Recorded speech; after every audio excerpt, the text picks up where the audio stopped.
नमस्कार, आप सभी देख रहे हैं हरियाणा न्यूज। मैं हूं आपके साथ पूजा कविया। एक कहावत है, बिना गुरु के ज्ञान नहीं। एक शिक्षक को राष्ट्र निर्माता कहा जाता है। एक टीचर ही बच्चों को देश का भविष्य बनाता है और बच्चे ही आगे बढ़कर देश की मजबूत नींव रखते हैं। लेकिन चरखी दादरी के एक सरकारी स्कूल के अध्यापकों को ना तो अपने फर्ज की परवाह है और ना ही बच्चों के भविष्य की कोई चिंता। सरकारी स्कूल की एक शर्मसार करने वाली तस्वीर सामने आई है, जिसे देखकर आप अपने बच्चों को सरकारी स्कूल भेजने में शायद परहेज करेंगे। दरअसल हरियाणा सरकार ने अध्यापकों को स्कूल में फोन ले जाने पर बैन लगाया था, लेकिन यहाँ अध्यापक न सिर्फ फोन पर लगे हैं बल्कि ताश की बाजी खेल शिक्षा और शिक्षा के मंदिर का तमाशा बना रहे हैं।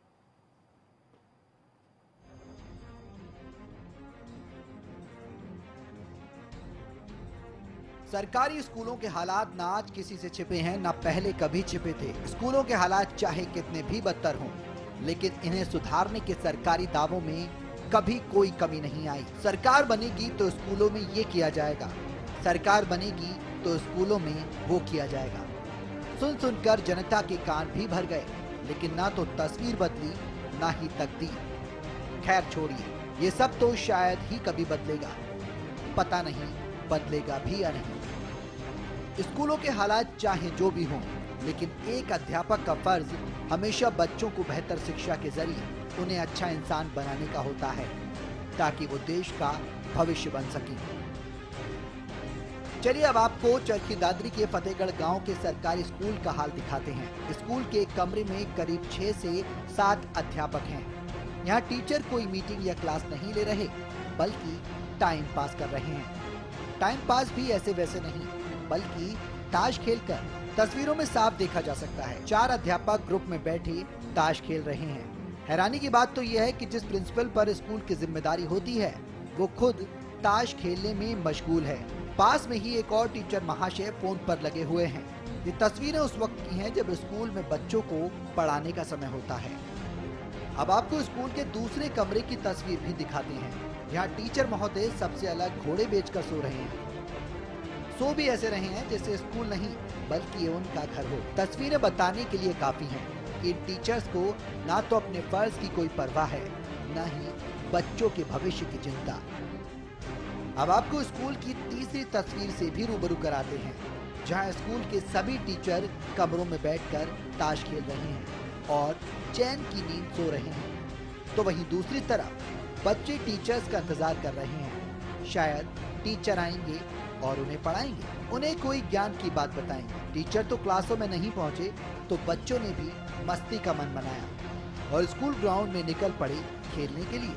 अब ना तो टीचर्स को पता है बच्चे कहाँ गए, ना ही प्रिंसिपल साहब को, क्योंकि पूरा स्टाफ ताश की बाजी में हाथ आजमा रहा है। फुर्सत मिलेगी तो बच्चों पर भी ध्यान जाएगा भी या नहीं, ये भी पता नहीं।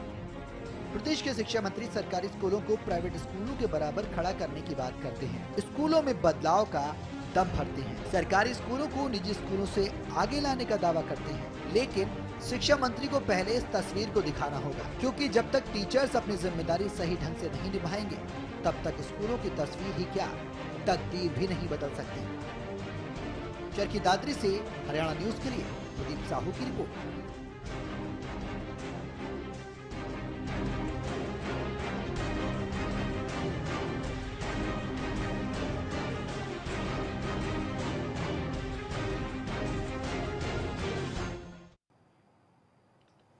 तो इससे पहले सरकार एक आदेश जारी करती है कि सरकारी टीचर्स अब स्कूलों में अपने मोबाइल फोन को बंद रखेंगे, यानी कि मोबाइल फोन के इस्तेमाल पर पूर्णतः बैन।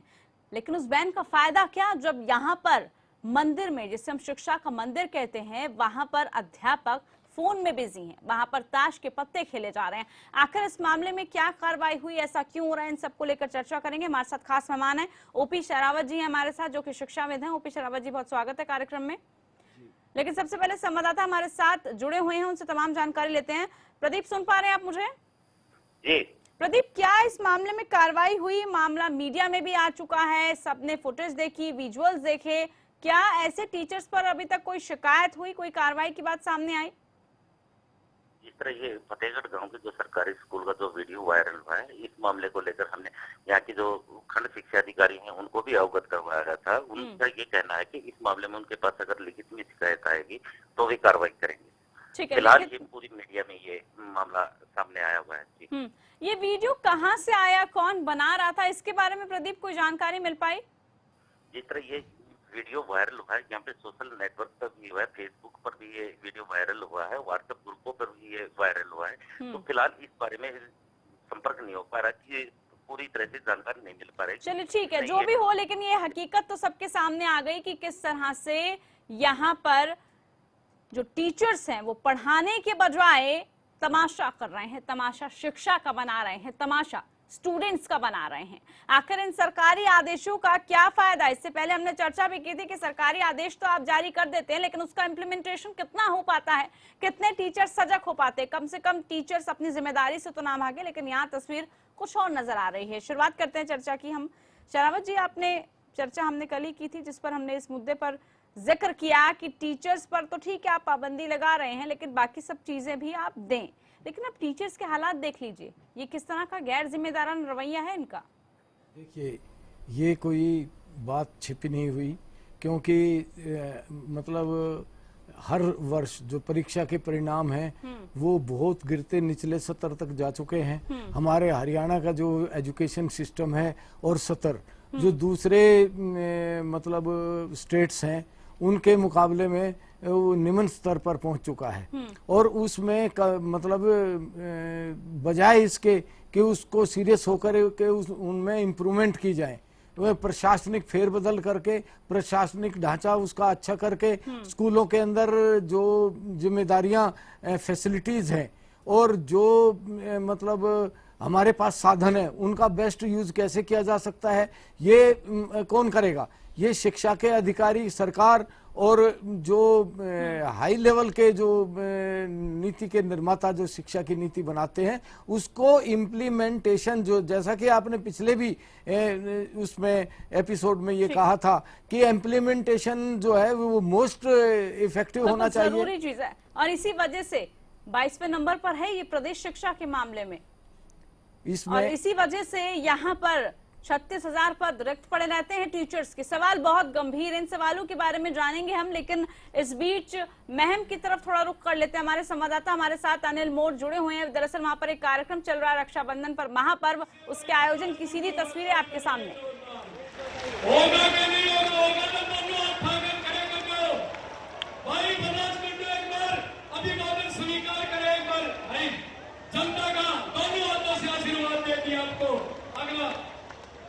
भाई जैन साहब ने जो आशीर्वाद दिया है उसको पूरा करेगी मैन की जनता। भाई बलराज कुंडू भी जैन साहब के बारे में मैन कालिदास जी को सम्मान भेंट कर रहे हैं। मैन कर्णपुरी महाराज जी का भी सम्मान भेंट कर रहे हैं, आशीर्वाद ले रहे हैं। मैन सतीश दास जी को भी सम्मान भेंट कर रहे हैं। और मैं भाई बलराज कुंडू जी से आऊंगा, जैन साहब के बारे में जो इन्होंने आशीर्वाद दिया, 2 शब्द जरूर कहे, इनका दिल की गहराइयों से धन्यवाद करें। आज हमारे बीच में हमें आशीर्वाद देने पहुंचे परम श्रद्धे मेरे पूजनीय गुरु जी बाबा कालिदास जी, बाबा कर्णपुरी जी, सतीश दास जी। और मैं सबसे पहले तो गुरुजनों का हार्दिक अभिनंदन और इनका तहे दिल से आंखें बिछाकर धन्यवाद साधुवाद करता हूँ जो इन्होंने आके हमें सबको आशीर्वाद दिया। और उसके बाद हमारे रोहतक की शान और हमारे हरियाणा की आन बान शान हमारे बड़े भाई राजेश जैन जी, जिन्होंने कई हजार की संख्या में मेरे रोहतक के गरीब लोगों को रोजगार देने का काम किया, बहुत बड़ी उपलब्धि है। इसके लिए मैं इनको बहुत बधाई देता हूं। और ये हमारे रोहतक की वो शान है जिन्हें वर्ल्ड वाइड ज्यादा नहीं 150 कंट्री में इनका बनाया हुआ है नेटपोर्ट जो है ना, पूरे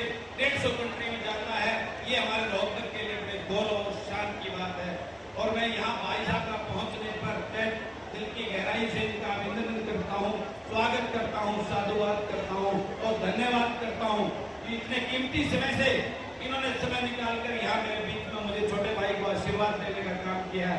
इसके लिए मैं दोबारा से फिर आभार व्यक्त करता हूँ भाई साहब का। धन्यवाद। और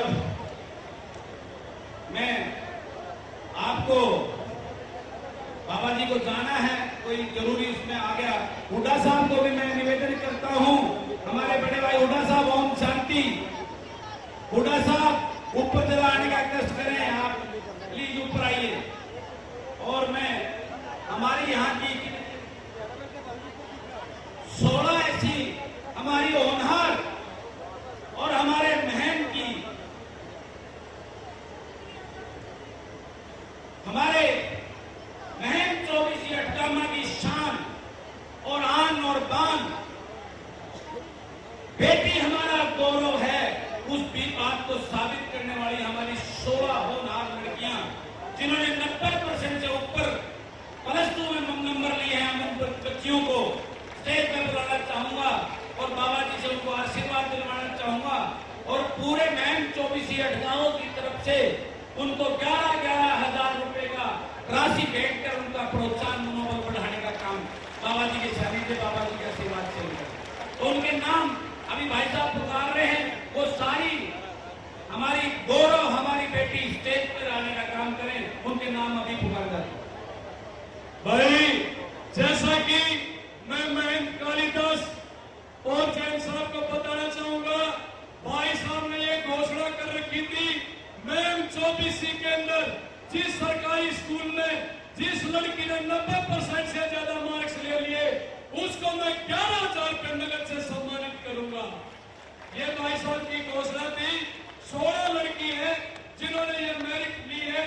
सबसे पहले हाथ बनाएंगे रेखा सिड़ग्राम बड़प्पा गांव से। मैं चाहूंगा ये बच्ची आए और महंत कालिदास से आशीर्वाद ले। रेखा सिड़ग्राम बड़प्पा से। किरण अमीर ये भी बड़प्पा से ही है। शीतल अनिल गिरावट से। समिति government senior secondary school Kharkara जय कुमार की। Priyanka government girls senior secondary school वैसी। ये बहन जी पहुंची ना, एक बार 10 मिनट पीछे बांध दियो। भाई बलराज जी हरे टटका जाएगा। इसने घोषणा कर दी बाकी कार्यक्रम बेशक समाप्त हो जाए, जो हरेक पे दूर पहुंची वो तो आगे जाएगा। शांति रखना दे, शांति रखना भाई। भाई समिति Priyanka government girls senior secondary school वैसी। Varsha government girls senior secondary school Gurpur. Savita Kuldeep की government senior secondary school Gurpur. Meenu Sanjay की गवर्नमेंट सीनियर सेकेंडरी स्कूल गद्दी खेड़ी। कीर्ति रामफुल की RKP। तो इस कार्यक्रम की सीधी तस्वीरें आप देख रहे थे, जहां पर उन छात्राओं को सम्मानित किया जा रहा था जिनके की 90% से ज्यादा अंक आए हैं। इसके बाद भी कार्यक्रम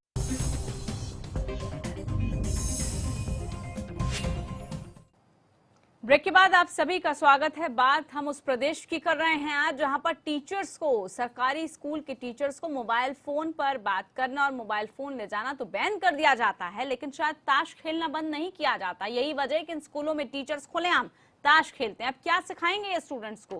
क्या है यहाँ पर बाजी लगवाना या फिर ताश खेलना सिखाएंगे? ये शिक्षा इन बच्चों को दी जाएगी। यही वजह है कि हर साल पता नहीं कितने स्टूडेंट स्कूल छोड़ देते हैं। हर साल यही सब होता है, टीचर्स की कमी से वो जूझते हैं। तमाम बुनियादी सुविधाएं जो मिलनी चाहिए उनको, वो नहीं मिल पाती हैं। आपको क्या लगता है ओपी जी, जिस तरह से हम देख रहे हैं इस पूरे मामले में, इसमें हमने पहले भी देखा कि टीचर्स किस तरह से लापरवाही बरतते हैं और फिर जब उन पर एक्शन लेने की बात आती है तो वो कहते हैं कि हम पर जिम्मेदारी ज्यादा है, हम कम हैं, रिक्त स्थान ज्यादा है, इस वजह से हमें दुगना काम करना पड़ता है। लेकिन ऐसे टीचर्स का क्या जो अपनी जिम्मेदारी निभाने के बजाय वो भी शिक्षा के मंदिर में ये सब कर रहे हैं? देखिए, पहली बात ये है कि जो सरकारी एजेंसी हैं उनमें जो कोई भी एजेंसी आप स्कूल ले लीजिए या दूसरे डिपार्टमेंट्स ले लीजिए, उनके अंदर एडमिनिस्ट्रेशन उस अच्छे ढंग से नहीं हो पाता जो प्राइवेट मतलब एडमिनिस्ट्रेशन होता है। वो तो क्या है, वो जो टीचर्स हैं एक बार जो नौकरी लग गए, चाहे उनकी क्वालिफिकेशन कुछ भी थी या किस आधार पे वो लगे, एक बार उनका सिलेक्शन हो गया, वो पक्के हो गए, उनको जो कुछ करना है उनको तनख्वाह मिलनी है, उनके खिलाफ एक्शन होते नहीं है, उनकी जो इंस्पेक्शंस होती नहीं है। और बहुत से तो जो टीचर्स हैं वो मेवात के एरिया जैसे हुए और दूसरे जो बैकवर्ड एरिया हैं उनमें तो वो जो नेताओं का काम करते हैं, ना कि वो नेताओं के काम है। बाकी अच्छा, जैसे आपने शहनावत जी जिक्र किया, क्या सोच की भी गलती है? क्योंकि एक सोच होती है कि बस हम सरकारी नौकरी पा लें, उससे पहले तमाम मेहनत कर ले, लेकिन जब हमने उसको पा लिया उसके बाद वो हमारी बपौती हो गई, उसके बाद किसी को कोई मतलब नहीं। चाहे स्टूडेंट्स की बात हम कर ले, बच्चों का भविष्य बेशक खराब हो जाए, टीचर्स अपनी मस्ती में मशगूल। देखिए, मैंने बताया कि सरकारी एजेंसियों में एडमिनिस्ट्रेशन की कमी है, और वो चाहे आप रोडवेज का देख लीजिए, प्राइवेट फायदे में चल रही हैं, रोडवेज की बसें नुकसान में चल रही हैं। आप किसी भी क्षेत्र में जाइए, आप हॉस्पिटल्स को देख लीजिए, प्राइवेट हॉस्पिटल लाभ में चल रहे हैं और इसमें डॉक्टर्स हैं नहीं। मतलब कोई भी आप किसी भी डिपार्टमेंट को उठा के देख लीजिए, उसको प्राइवेट को दे दीजिए, बिजली डिपार्टमेंट को देख लीजिए, जब वो प्राइवेट भर्ती करने लगते थे ये लोग यूनियन बना के हड़ताल करने लगते हैं। ये खामी सिर्फ एक विभाग में नहीं, तमाम में है, और इसलिए उसकी तस्वीर और तकदीर अगर हमें बदलनी है तो जमीनी स्तर पर काम करना पड़ेगा। शुक्रिया शहनावत जी आपका, आप यहाँ पर आए और तमाम हमने चर्चा की इस मुद्दे को लेकर कि आखिरकार ऐसे टीचर्स पर भी नकेल कब कसेगी। फिलहाल महम की तरफ सीधा रुख करते हैं। महम से हमारे संवाददाता हमारे साथ जुड़े हुए हैं, सीधी तस्वीरें हम आपको दिखा रहे हैं, जो भी कार्यक्रम चल रहा है उसकी सीधी तस्वीरें आप देख रहे हैं।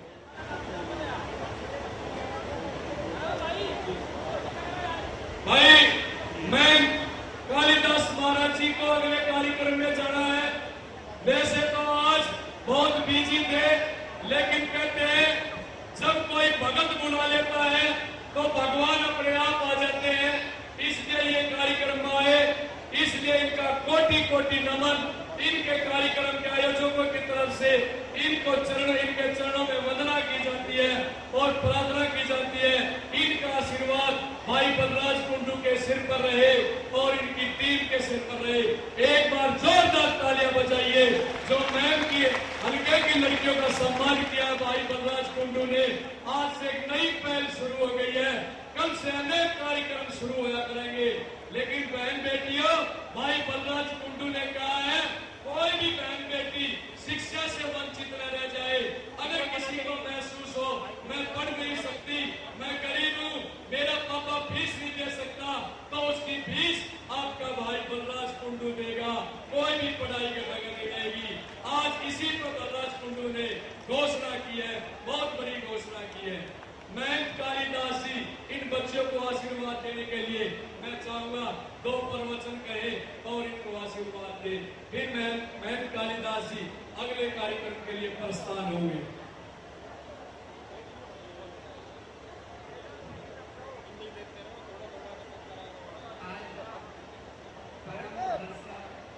परम खुशी का बात है, इतना सौभाग्य का राखी का उपलक्ष्य में आज बलराज कुंडू साहब ने जो काम किया है, ये काम दुनिया में शायद कम होगा।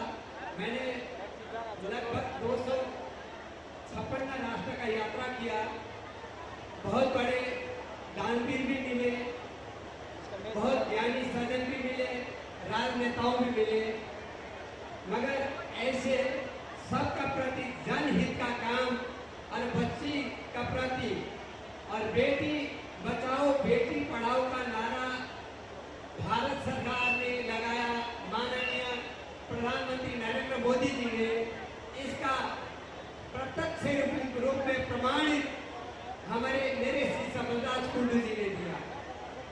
शिक्षा दुनिया में बाहर का दृष्टि है, आंख भीतर का दृष्टि है शिक्षा और चिकित्सा 2 है तो सारा शरीर काम करता है, यदि नहीं है तो सब अन्नम है। आज बच्चों का ऊपर में आपने इतना बड़ा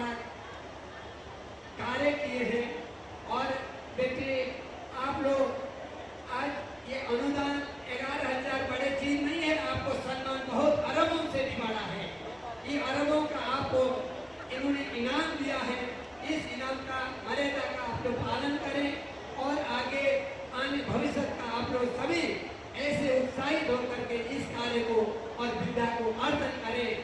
आज मेरे शिक्षा बलराज कुंडू जी ने 650 बच्ची का फीस लेकर के वो पढ़ा रहे हैं।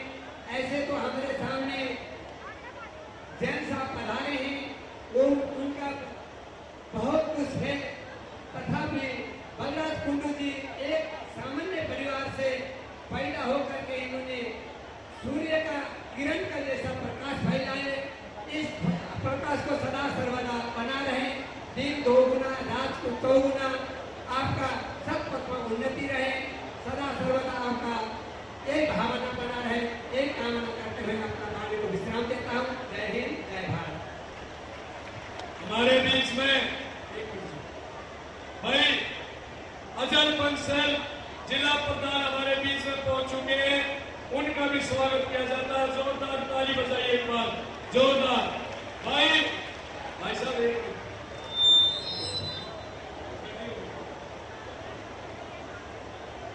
रामनिवास रोहिला जी चेयरमैन मैं मार्केट कमेटी के भी हमारे बीच में पहुंच चुके हैं, इनका भी स्वागत किया जा रहा है। भाई डांस फ्लोर भी है हरियाणवी, बहुत अच्छे अच्छे कार्यक्रम, 2-4 और कार्यक्रम